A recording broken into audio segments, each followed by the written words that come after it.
Eh, Bagaimana Bapak melihat perkembangan Islam di Indonesia? Ya, oke lah. Jadi itu kita udah tahu lah tentang Islamophobia, itu berkembang terus dan sekarang belum selesai. Jadi pandangan saya tentang perkembangan Islam di Indonesia sekarang ini cukup menggembirakan, ya, dibanding dengan beberapa dekade yang lalu. Karena sekarang anak muda banyak sekali yang punya keinginan memahami Islam, ya. Dan bukan hanya di Indonesia, di seluruh dunia. Saya contohkan, saya ke Kazakhstan. Kazakhstan itu ibu kotanya apa itu? Kazakhstan itu negara bekas Soviet, ya, negara bekas Soviet. Ke Kazakhstan tahun 2017 kalau nggak salah, gitu ya. 2016 itu saya ikut organisasi konferensi Islam waktu itu. Waktu saya Wakapolri, saya salah satu delegasi lah, yang memimpin wakil presiden waktu itu, delegasi kita. Kazakhstan kita tahu bahwa itu negara bekas Soviet, bekas komunis, tapi tentu agamanya mayoritas Muslim. Di Kazakhstan itu saya datang ke Masjid Agungnya, ketemu mufti di Kazakhstan. Saya tanya, bagaimana perbedaan ketika masih di bawah Soviet dan sekarang? Mufti bilang bahwa waktu zaman Soviet yang datang ke masjid itu orang tua-tua bertongkat dan di kursi roda. Ya. Bahkan sholat Jumat tuh paling 2-3 saf.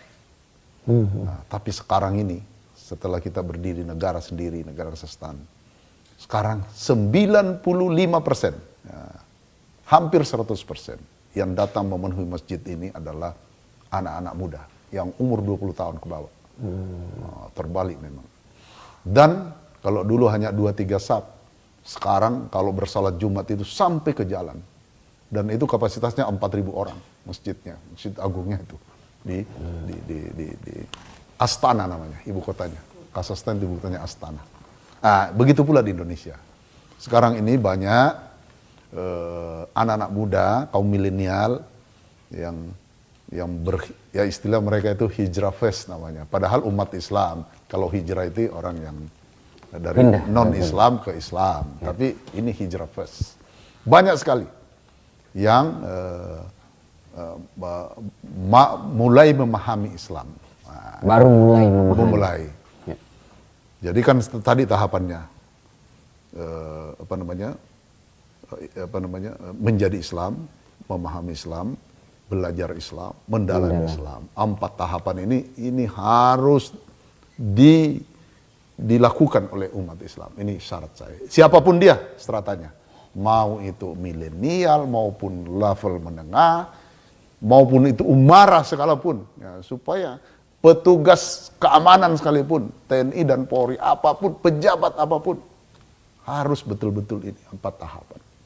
Kalau Anda beragama Islam, agamamu betul-betul memeluk Islam, belajar, pahami Islam, belajari Islam, dalami Islam. Supaya tahu. Supaya Islam kafah. Ya. Ya. Jangan pula dipelesetkan. Islam yang kafah dibilang radikal. Ya, ini yang banyak. Itu waktu saya Wakapolri, saya marah besar. Ya. Saya nggak peduli pada saat itu. Saya pertaruhkan apapun, saya bantah. Ya, jangan orang berdakwah amal ma'ruf nahi mungkar dibilang Islam fundamental. Kalau radikal itu teroris, udah. Radikal udah. Jangan Hizbut Tahrir, organisasi namanya Hizbut Tahrir Indonesia, digeneralisasi kepada orang-orang, ya, yang sedang memahami, mendalami Islam, menjadi ingin negara ini jadi khilafah. Enggak mungkin Indonesia jadi negara khilafah. Saya yakin tidak mungkin Indonesia akan jadi khilafah. Karena kenapa? Indonesia adalah negara plural. Dan sudah ada kesepakatan ideologi yang namanya Pancasila. Kuncinya di situ, nggak mungkin. Lihat aja kemarin, begitu ada goyangan sedikit, umat Islam ngamuk duluan kalau Pancasila Ya, mau soal diganggu. yang Nah, HPI. jadi nggak HUT. mungkin. Nah, jangan kita terpengaruh digoyang dengan. Adapun satu dua oknum ini sana kemari, tapi jangan mengeneralisasi. Kalau saya selalu begitu, ketika saya jadi petugas, jadi pejabat, jadi apapun, saya tidak suka dan saya tidak mau mengeneralisasi. Hal-hal yang kecil mengeneralisasi. Ya. Ada ustadz, ada ulama yang kajiannya kencang dan sebagainya. Nah, sepanjang dia amal ma'ruf nahi mungkar, nah, itu. Tapi kalau dia sudah menjurus ke membawa-bawa ideologi negara politik, itu baru. Nah, jadi kita harus pilahkan, jangan generalisasi. Ya, dan saya selalu tegas begitu. Dan sampai kapanpun saya tidak akan berhenti itu. Walaupun saya pensiun sekalipun, saya akan bela apapun resikonya. Saya akan bela itu. Tapi kalau itu teroris, kelompok yang bisa membahayakan negara ini, kita kembosi masing-masing. Saya rasa umat Islam juga tidak akan mau, betul. Tidak setuju. Mana ada namanya kelompok Islam baik itu kelompok mau NU, mau Muhammadiyah, mau LDI, mau Hidayatullah, apapun, tidak akan mau ada teroris yang mengatasnamakan Islam. Kalau toh ada teroris agamanya Islam, itu orangnya, jangan membawa agamanya. Ya, tidak ada. Dan bukan orang Islam aja yang teroris. Itu di Selandia Baru yang membantai orang di masjid. Ya. Apa dia Islam? Bukan. Ya, macam-macam. Yang ngebom Hiroshima Nagasaki, apa dia Islam? Kan bukan. Ya. Yang menghantam Irak sampai 7 juta penduduknya meninggal. Ya. Masuk ke negara orang tidak pakai paspor. Ya, toh? Bawa tank, bawa apa, bawa pesawat, menggempur negara orang dengan alasan macam-macam. Ya. Apa orang Islam? Ya. Ya. Yang membuat kocar-kacir Afghanistan itu sekarang jadi perang saudara sekarang. Ini saya kebetulan ikut dalam proses perdamaian Afghanistan. Saya ikut konferensi Kabul II. Kocar-kacir Afghanistan. Siapa yang bikin kocar-kacir? Kan bukan orang Islam. Nah, jadi itu yang harus dipahami oleh kita semua, bahwa yang mengganggu itu adalah ada faktor eksternal yang tadi Islamofobia itu, ada juga faktor internal.